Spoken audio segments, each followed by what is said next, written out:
Number 40 says, in some places and circumstances, however, an even more radical adaptation of the liturgy is needed, and this entails greater difficulties for this reason. Number 1, the competent territorial ecclesiastical authority mentioned in Article 22.2 must in this matter carefully and prudently consider which elements from the traditions and cultures of individual peoples might appropriately be admitted into divine worship. Adaptations which are considered useful or necessary should then be submitted to the Holy See, by whose consent they may be introduced. This is why we get all the weird, funny, and crazy liturgies going on when the Pope travels. Sometimes when the Pope celebrates a Mass, there's practically nothing left of the traditional rite. Nothing. To the point that, by the way, this will cause great scandal, but it should be known, that when the Pope said Mass in Vienna, well, his obsession of the vernacular, he was calling Our Lady Grandmother. Instead of Gottesmutter in German, he said Großmutter Maria. See, if that had happened in Latin, nobody would have noticed it, at least. And there was, this is an inside information. Some people will deny that, but I don't care. There was an investigation in the Holy Office on the validity of the papal Mass in Vienna, because he omitted, by mistake, of course, he omitted something in the words of consecration. I'm personally absolutely convinced this was only a mistake. However, this would not have happened in a Latin rite. This would not have happened if the Pope says every day of his life, hoc est enim corpus meum, hic est enim calix sanguinis mei, novit aeterni testamenti, mysterium fidei, qui pro vobis et pro multis et fondetur in remissionem peccatorum, ec quotius cumque feceritis e me memoriam facietis. I know the Mass by heart. The Ordo Missa, at least.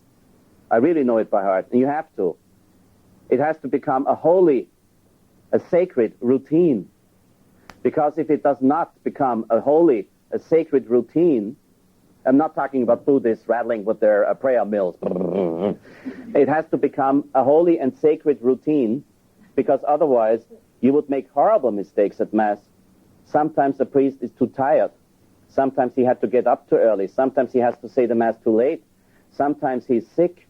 Sometimes he's just confused, because we are human beings, and things may happen to us that cause great confusion. Sometimes we are not really present at Mass spiritually. I mean, sometimes it happens, believe me. It happens that after Mass you say, did I say Mass? You have a scheduled Mass 7 in the morning. For me, it's awful. You have a scheduled Mass 7 in the morning in the parish, and for some reason, maybe it's your fault because you went to a celebration and didn't come home right in time. Maybe it's not your fault because you had to give the sacraments to a dying person. You had to assist somebody with extreme unction and the viaticum, the last rites, and you come back at 3 o'clock at night, and then you have to say Mass at 7, and you're really standing there like a zombie celebrating. You better have developed a holy, sacred routine in doing this, because otherwise you might just forget the words of consecration. This is another aspect, an evil aspect of the new Mass. When you are a traveling bishop and priest in our days, you have to say the Mass in 50 languages. That's not possible. But Vatican II wanted it. Don't say Vatican II didn't want that. Number 40 says they want it.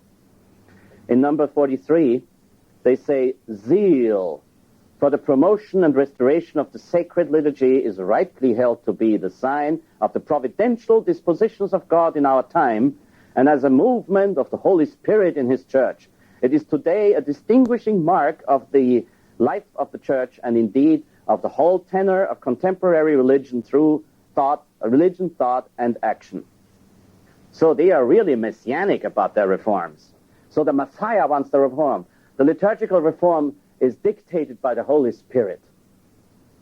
I can't blame John Paul II in calling Vatican II a second Pentecost and something the Holy Spirit made. If they say it, they say it. And they insist it's today. It is today a distinguishing mark of the life of the Church. Yes, it is a distinguishing mark of the life of a Gnostic sect called the Church of the New Advent. And indeed, the whole tenor of contemporary religious thought and action. Well, it's not the tenor of my religious thought. And it's not the tenor of my religious actions. I don't want the reform, and I deny the reform. I reject the reform. It's illegitimate against the will of God. But they say, they attribute a messianic message to it. Now, finally, we will convert the whole world with a new liturgy.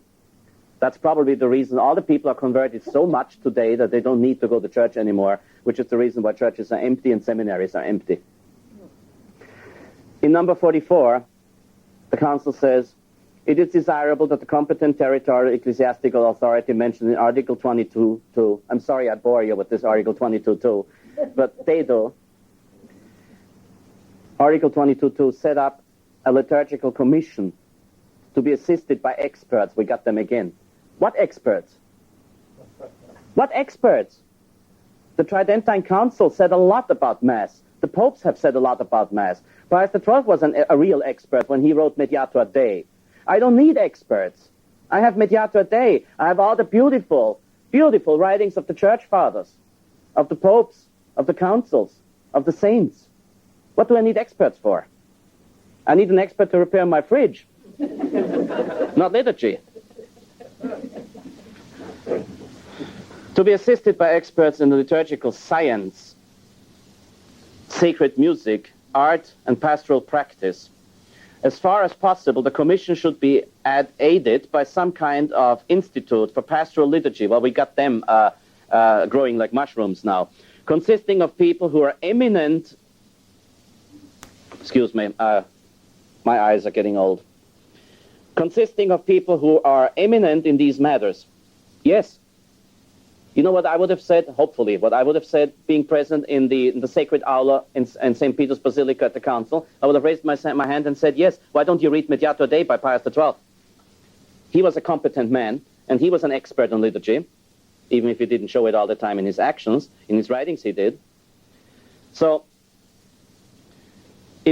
I read again, I'm sorry I interrupted this. As far as possible, the Commission should be aided by some kind of institute for pastoral liturgy, consisting of people who are eminent in these matters, not excluding laymen, if circumstances demand. It will be the task of this Commission, under the direction of the above-mentioned competent territorial ecclesiastical authority, see Article 22.2, to regulate pastoral liturgical action throughout the territory and to promote studies and necessary experiments whenever there is a question of adaptations to be proposed to the Holy See. So now the Council, that claims that everything has to be according to sound tradition, says we want experiments, liturgical experiments. At a Holy Mass, if it was a Holy Mass, I don't know, in the seminary in Vienna in Austria, they replaced the readings of St. Paul with a reading from Peter Handke, who's a communist German author. And when Cardinal Koenig was asked, how come? How is this possible? He said, oh, it's an interesting liturgical experiment. I need a gulp of wine after that.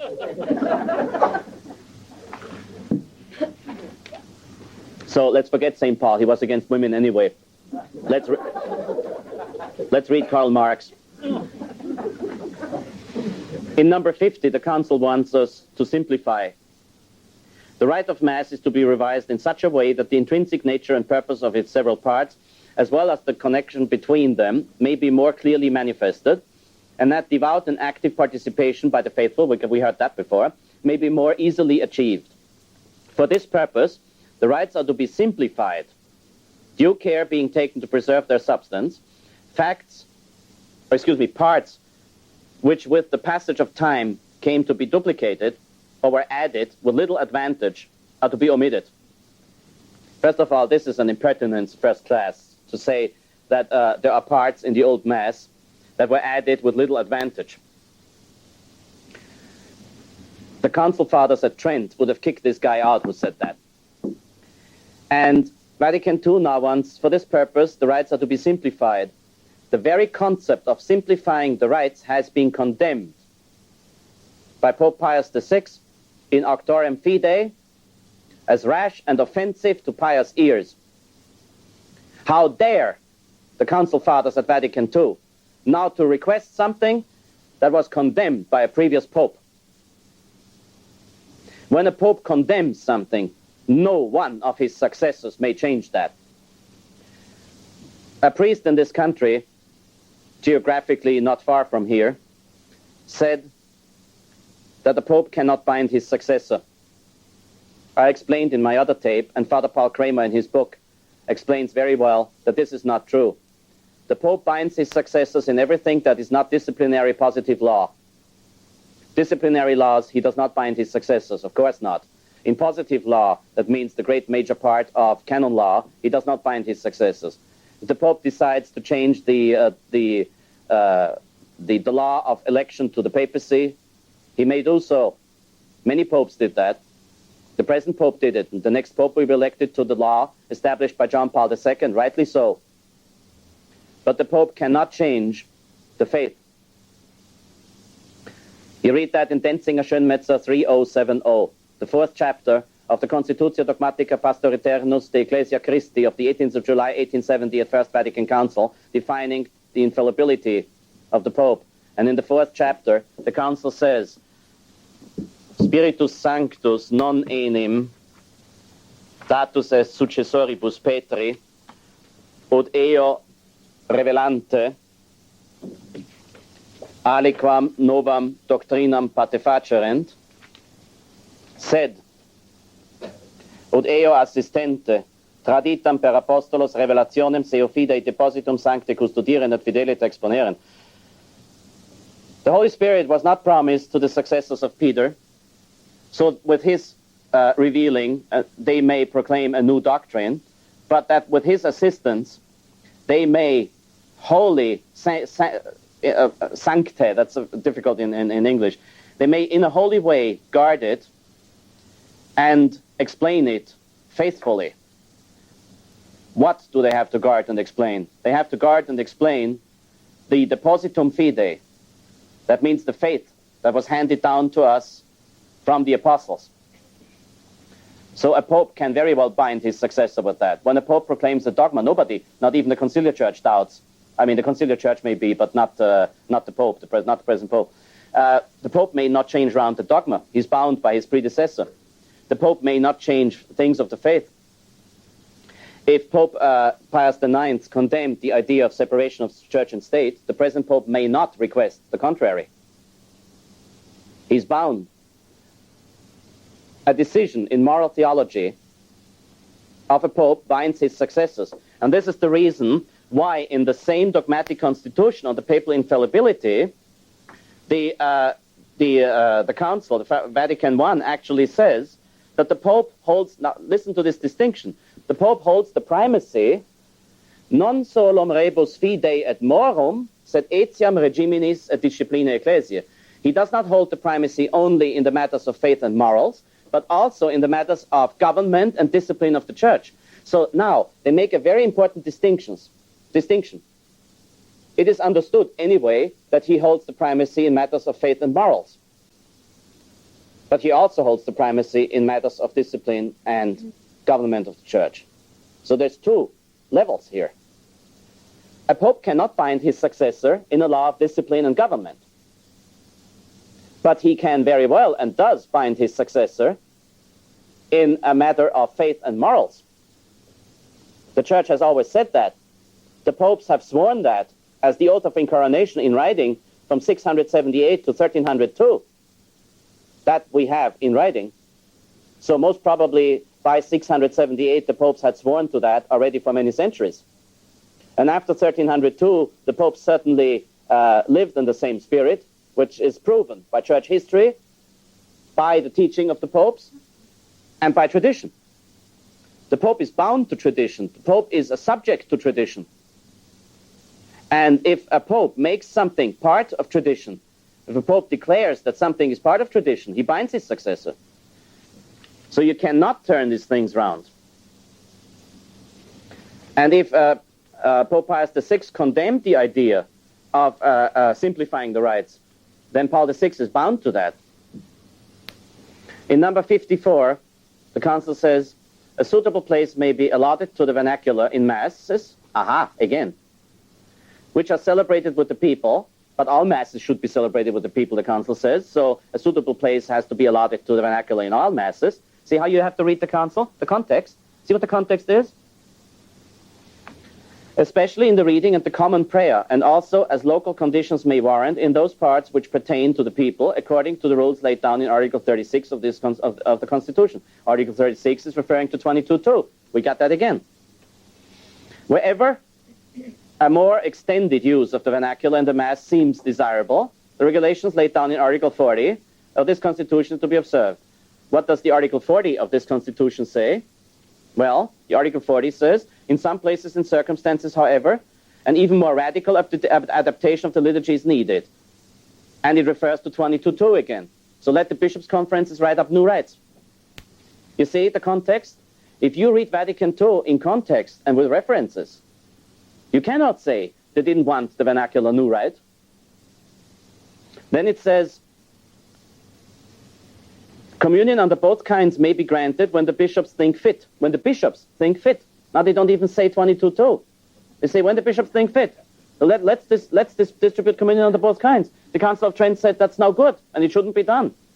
The Vatican I says yes, it might be done. The bishops decide. Not only to clerics and religious, but also to the laity. I can't read this. In cases to be determined by the Apostolic See. For example, to the newly ordained in the Mass of their ordination, to the newly professed in the Mass of their religious profession, to the newly baptized in the Mass which follow their baptism, and so on. After this, after the council, you know what happened? They found blood stains. I call them blood stains, but probably the Mass was not valid anyway, then it was wine stains, in the wall-to-wall carpet of a church, of many churches. So, a lot of Catholics and Protestants signed a letter to the Holy See saying, why, please explain to us, if the Catholic Church says this is the blood of Christ, why do you distribute communion under both kinds if that is the result, if you get those stains in carpets? That was at the time when Virgilio Noé was prefect of the Congregation for the Sacred Rites. You know how he answered? The congregation wrote a letter to the American Bishops' Conference and gave them the faculty to decide freely when communion may be distributed under both kinds. So that means today, Rome is in a condition that when you point out the sacrilege and danger to the Blessed Sacrament to Rome, Rome will enlarge the faculties for this sacrilege, not condemn them. This is how they interpret Vatican II. Some irreformable people who are not willing to learn try over and over again to explain to me that Vatican II is not as bad as I make it. They are so wrong about it. Who is the authority to interpret Vatican II? The Pope and the bishops, or I? Well, look what the Pope and the bishops make of Vatican II. The present Pope is quoting Vatican II, Vatican II, Vatican II, Vatican II. See what he does. See what he decides. The bishops are always talking about the spirit of Vatican II. They quote Vatican II. They quote Vatican II. They quote Vatican II. See what they do. Sacrilegious, sacrilegious, sacrilegious. The Diocese of Cincinnati for 10 years had hosts with honey and milk in them. Most probably for 10 years, the Diocese of Cincinnati has not had a single valid Mass celebrated.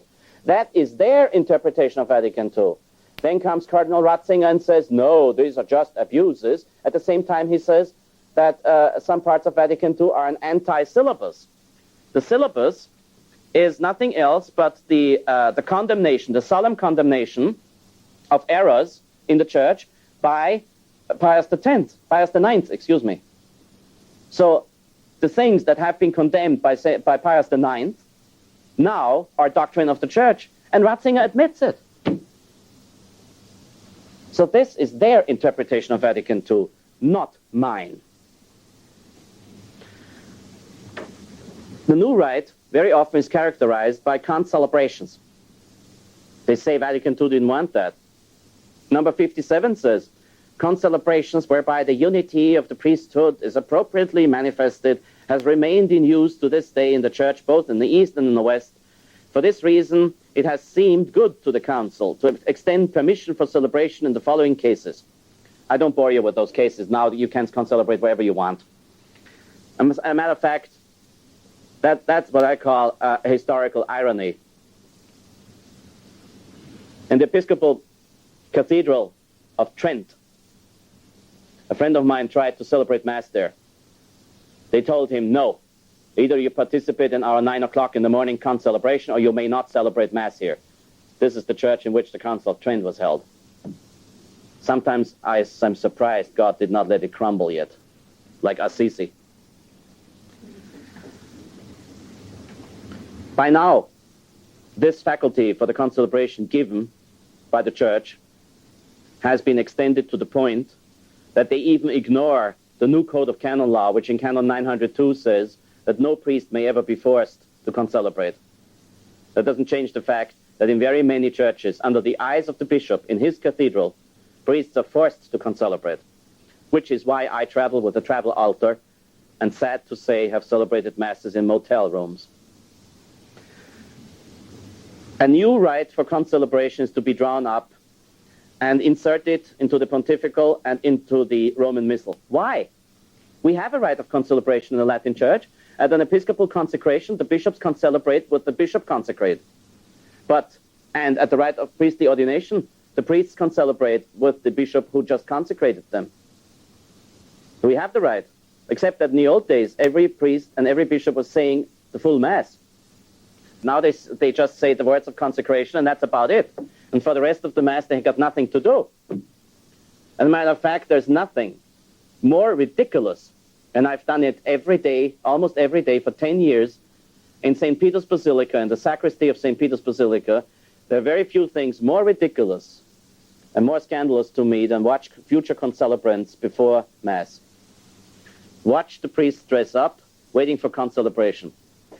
I don't want to go in this type of comedy, but believe me, it would make a good show on TV. They chat around, very few of them pray, very few of them prepare for anything sacred. When they sit in the sanctuary, usually this is what you get.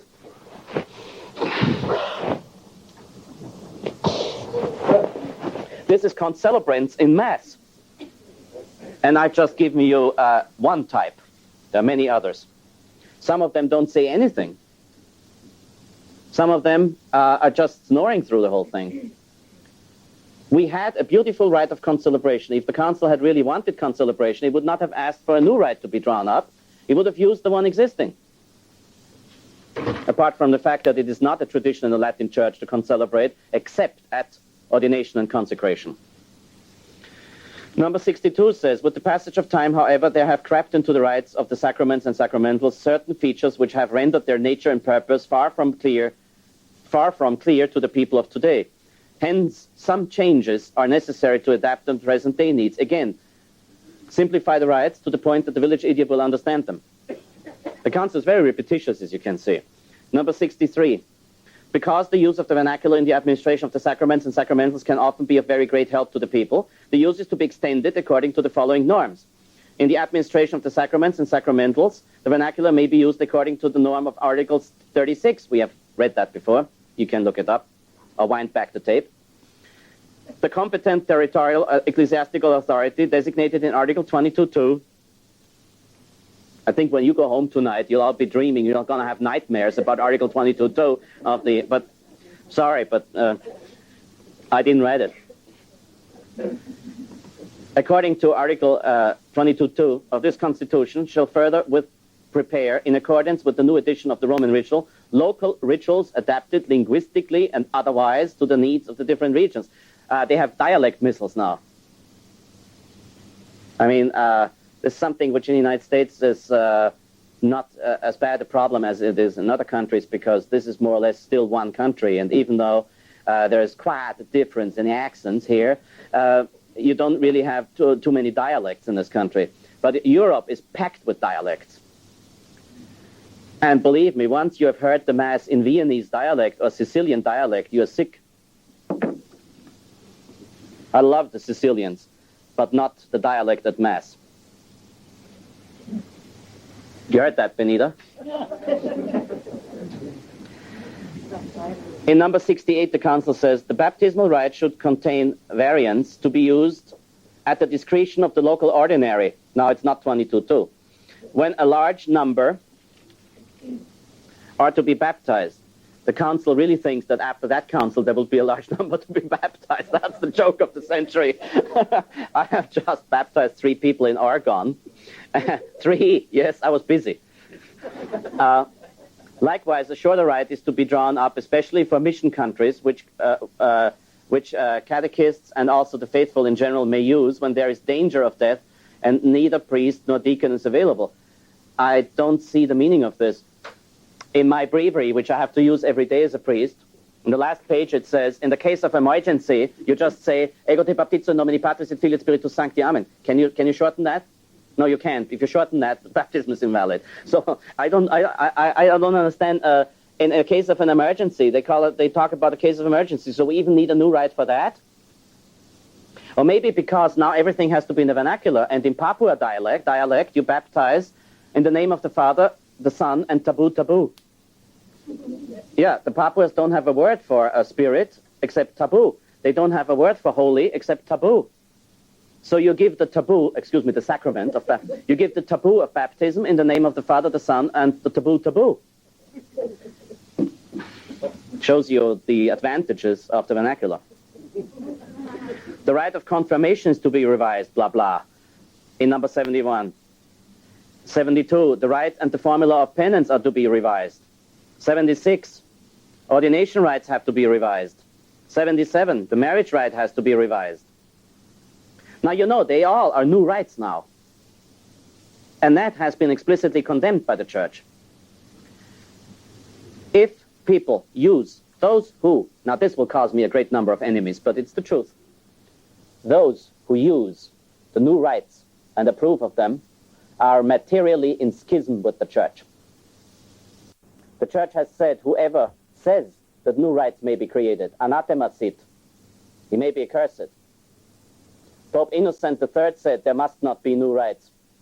Pope Eugene IV praised the Cardinal Torquemada who said there must not be new rites. Priests who say the Church may write up new rites and may use them, and I may use them, and they may use them, are in material schism with the Church. I say material because most of them don't know it.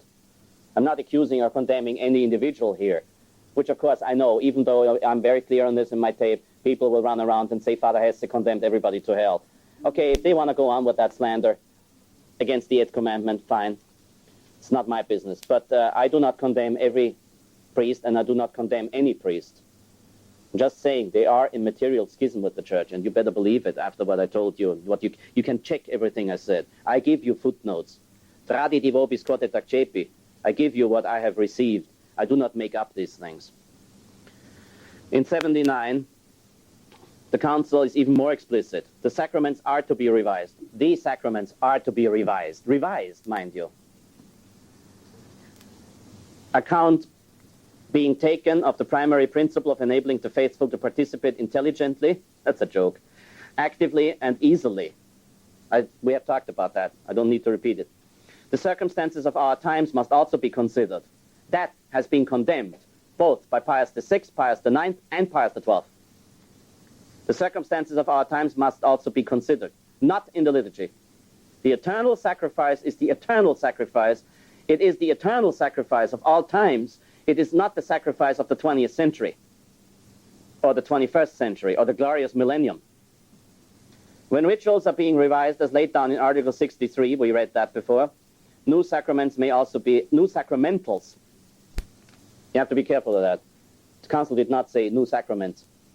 The Council said new sacramentals. Sacramentals are blessings and all kinds of things. May also be added as necessity requires. I agree with that, of course. Sacramentals have to be added. In the old Rituale Romanum, you will not find a proper blessing for a military jet fighter, because it didn't exist then. So some new blessings indeed have to be drawn up. Provisions should be made for the administration of some sacramentals, now get this, at least in special circumstances and at the discretion of the ordinary. The bishop may decide by qualified laypersons. Qualified laypersons? If that's not an oxymoron, I ain't heard one yet. Qualified laypersons? Okay, get your car blessed by your neighbor. I'm sure Mahoney is in agreement with that. Or excuse me, His Most Reverend Eminence. Sorry.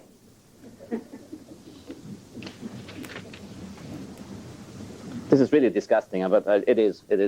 I have to give this to you. I have to read it to you. Number 91. So that it may be possible in practice to observe the course of the hours proposed in Article 89, the Psalms are no longer to be distributed throughout the week, but through a longer period of time. I mentioned before, and I said I will come back to this, that the priest in his breviary says the Psalms. That's why St. Gregory the Great wanted the bishops to memorize them. The oldest rule of the breviary is that you say the 150 Psalms in a week. That there may never be a week in your priestly life without having said all of the 150 Psalms. Number one purpose of the breviary is that some ultra-traditionalists who go far beyond what is due and what is right criticize St. Pius X for having reformed the breviary. They say this was against the explicit will of Pius V.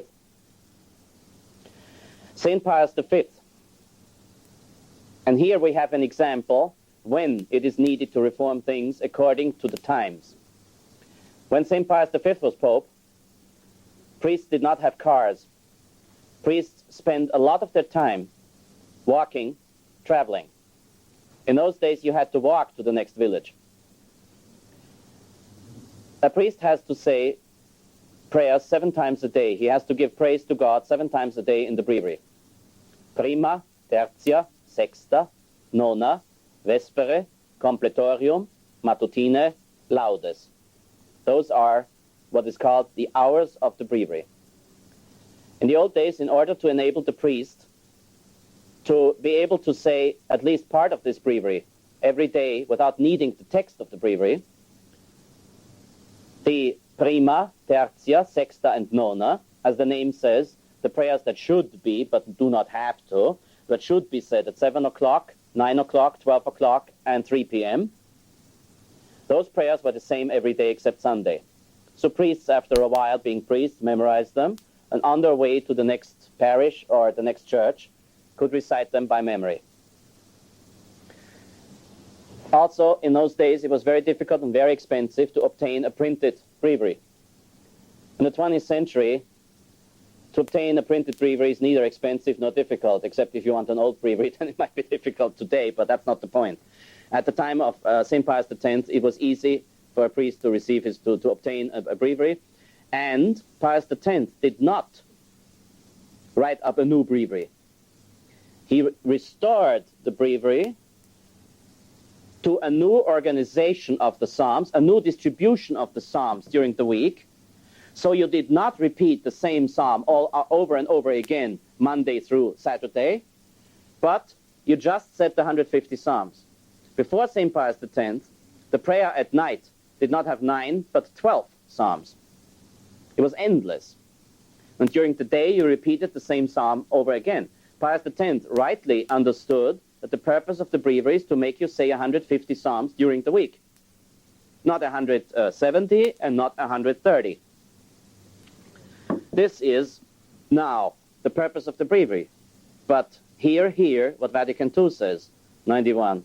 So that it may be possible in practice to observe the course of the hours proposed in Article 89, possible in practice, that means because the priests today are drowned in bureaucracy and paperwork, so they don't have time for the breviary anymore, for the old breviary, so the breviary had to be shortened and made simpler.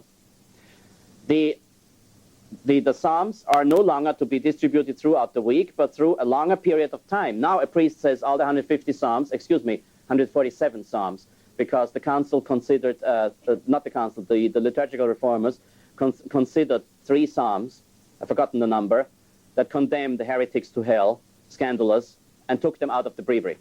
So in the new breviary you have 147 Psalms, not 150. This is against a standing tradition of 2,000 years in the Latin Church. And now the priest says 150 Psalms in 3 weeks, or 4 weeks, I don't remember. This is against the standing tradition of 2,000 years in the church. This is, at first sight, it means nothing. But if you give it a closer look, this is one of the most scandalous paragraphs of this document. In number 92C, the Council says, the accounts of the martyrdom or lives of the saints are to be made historically accurate. That means we have all been fed, you know what, until the Council. Fairy tales, fairy tales. And now we have a scientific platform. Now our breviary is giving us a scientific account of the saints. We have seen what the scientific account of sanctity is when they recently just said that the Shroud of Turin is a falsification, and other experts came up and said, no way. They were just wrong about the carbon-14 method. This is modern science. In 1989, you say this is the way it should be. In 1997, you say, no, they were absolutely wrong. And in 2003, they will again come up with a new theory. I trust tradition. I trust the stories being handed down from the early Roman martyrs. And I cannot possibly tell you what I think about science dealing with the saints' biographies. It would be offensive language. I would have to use the vernacular. Hymns. Now, in the breviary, you do not only have the Psalms, but you also have Latin poetry, gorgeous poetry, magnificent poetry, poetry so beautiful that nothing in the 20th century comes close to it even. These are the hymns. Hymns are to be restored to their original form. That's another one of these archaeologisms, as Pius XII would have called it in Mediator Dei. As far as may be desirable, whatever that means, they are to be purged of whatever smacks of mythology or accords ill with the Christian piety. Well, I'm saying the old breviary every day, and I haven't found a single hymn that I found offensive to my piety. I made the mistake and said the new breviary in Latin until I found out it's disgusting, offensive to my piety, and in vernacular translations, even heretical. This is what the Council got in exchange for one of the most beautiful pieces of poetry in the history of mankind. Then again, in paragraph number 101, 1 and 2 and 3, we talk again about the vernacular, and this may come as a surprise to you. They quote again 22:2. Number 112 says, the Church indeed approves of all forms of true art which have the requisite qualities and admits them into divine worship. This is why churches today look what they look. I recommend you an extended tour through New England. These New England villages are so cute, they're so beautiful. You have all the Protestant, heretical, and very often pagan churches there, beautiful buildings. And then you find one hideous monstrosity there. It is the Catholic Church or the local cement factory. But usually the local cement factory looks much better. Most of the times the local church is the most hideous building around. Just to show you how the Church interpreted this paragraph 112. The Church indeed approves of all forms of true art. Well, if they had stuck to this paragraph, they would have had to tear down the churches built before the Council already, post-war. Some of them were absolutely hideous and disgusting, but no comparison to what we got after the Council. Number 113, as regards the language to be used, the provisions of Article 36 are to be observed for the Mass, Article 54, for the Sacraments, Article 63, and for the Divine Office, Article 101. That means we get the vernacular again. 119. In certain countries, especially in mission lands, there are people who have their own musical tradition.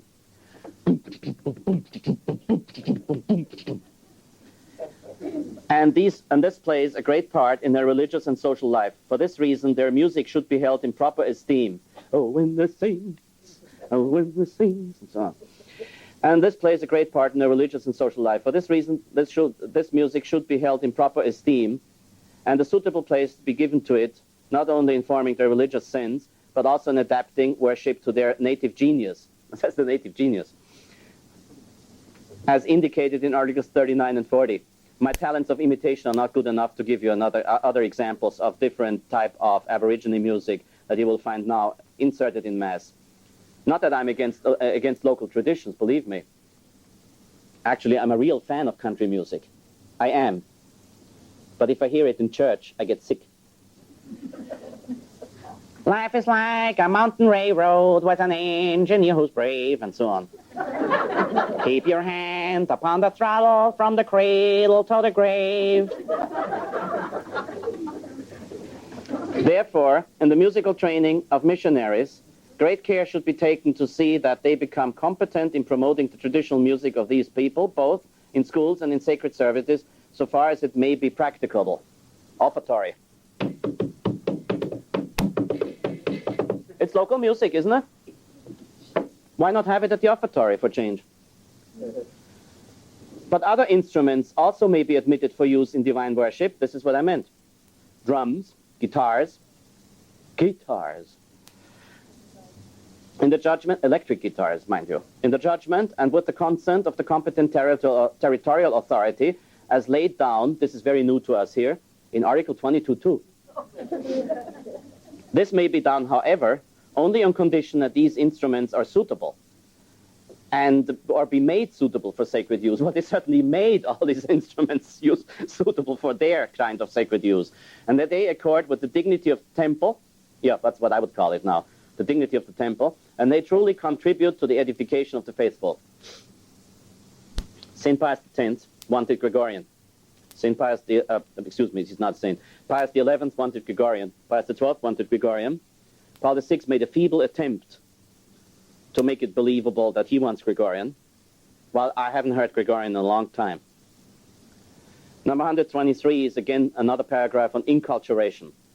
The art of our own times from every race and country shall also be given free scope in the church.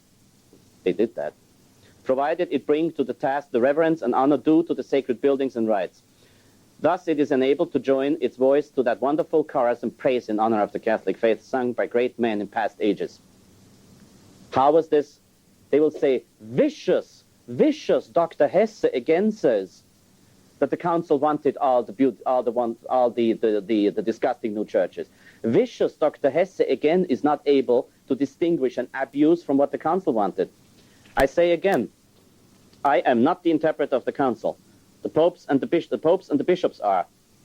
It has not come to my notice that the Pope would have condemned any one of these hideous churches, or that he would have told the bishop, do not consecrate this.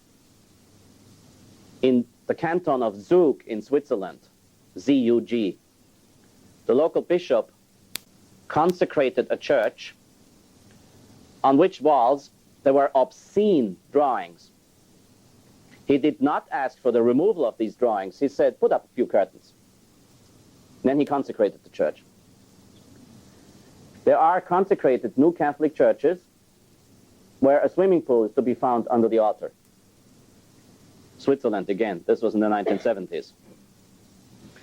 In number 128, the Council says, the canons and ecclesiastical statutes which govern the provision of external things which pertain to sacred worship should be revised as soon as possible, together with the liturgical books as laid down in Article 25. These laws refer especially to the worthy and well-planned construction of sacred buildings, well-planned, the shape and construction of altars, the nobility, placing, and security of the Eucharistic tabernacle, the suitability and dignity of the baptistry, the proper ordering of the sacred images, and the scheme of decoration and embellishment. The next paragraph, I spare you the next paragraph, 22.2.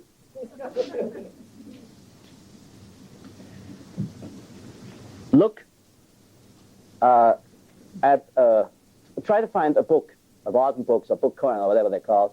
Try to find a book on recent ecclesiastical architecture and flip through the book. And compare the interiors of modern churches. Now, of course, they're very, very different from each other, because every architect wants to present his masterpiece of art, and so he makes sure that he doesn't copy other people's plans. But you'll always find the same hideous altar facing the people, with 2 ashtrays and candles on one side, flowers on the other. You will find the ambo where Madam Reader reads the readings. And you will find the tabernacle somewhere over there. And in many churches, when you look into the church, you will not know where to find the center of the church. It's an octagon, it's a polygon, there's the altar here, the amber over there, tabernacle somewhere there. You enter the church, you have to search, not just to look, to search for the tabernacle. Where is the tabernacle? Most of the times you will not find the tabernacle because you're not able to imagine that such a hideous thing could be a tabernacle. You will find the altar, not like, I mean, we are not celebrating Mass here, and yet this table is, it's symmetric, it's centered. With some churches, you will find the altar over there, then the tabernacle over there. It must never be in the middle, you know. Tabernacle over there, and the ambo right here. But then it might not be right here in the center. It will be somewhat off-center. This is the interpretation given to the vast majority, given to this paragraph by the vast majority of bishops. Because, as you should know, no church can be constructed and consecrated without the bishop's approval. The majority of the churches in our days look like I described them. So this is the authentic interpretation. The Pope has never refused to celebrate in one of these hideous monstrosities that are rightly called temple here and are not churches. Again, I do not interpret this, they do. And to conclude this torturous reading of one of the most imbecile documents in church history, I read the appendix to you. Why? I'm sure you heard the term time bomb. Archbishop Lefebvre said that there are many things in Vatican II that you should consider spiritual time bombs. They don't mean much in the context of the council, but they can be interpreted in a way that will be disastrous. I'll give you a time bomb that has not yet exploded, but will. The Second Vatican Council, the sacred, I'm sorry, I apologize, the sacred Second Vatican Ecumenical Council. By the way, the word ecumenical does not mean the council is ecumenical, like we understand wrongly today. The word ecumenical council means, it's coming from the Greek term oikos, house. Oikomene is the household. I don't have a housekeeper, so I do my own cooking and I clean my apartment, so I'm my own housekeeper. I'm my own housefrau. I am responsible for my own oikomene, things pertaining to the house. And ecumenical council means things pertaining to the house.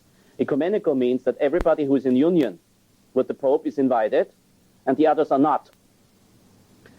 So the word ecumenical should mean everything pertaining to the Catholic Church. And here's the great theological lie of our days that I will talk about in the second part. The Ecumenical Council means everything pertaining to the Catholic Church. Today, that means the sister churches and nephew and these churches and whatever. And that's exactly why ecumenism is what it is today. The original meaning means just pertaining to the Catholic Church. The Sacred Second Vatican Ecumenical Council recognizes the importance of the wishes expressed by many concerning the assignment of the Feast of Easter to a fixed Sunday and concerning an unchanging calendar, having carefully considered, etc., etc. So that's the next time bomb to explode. Easter will not be as used to be after the first full moon. It might be something like April 7th every year. That would break a tradition as old as the Church itself. This time bomb is to come. In my second part, I will spare you of detailed reading. I gave you the first document considered by some to be harmless, not heretical, not damaging. Well, if this is harmless, then what must the others be like? Tomorrow, or in the second part, anyway, I'm going to talk about the unacceptable pronouncements of Vatican II in the other documents. Thank you.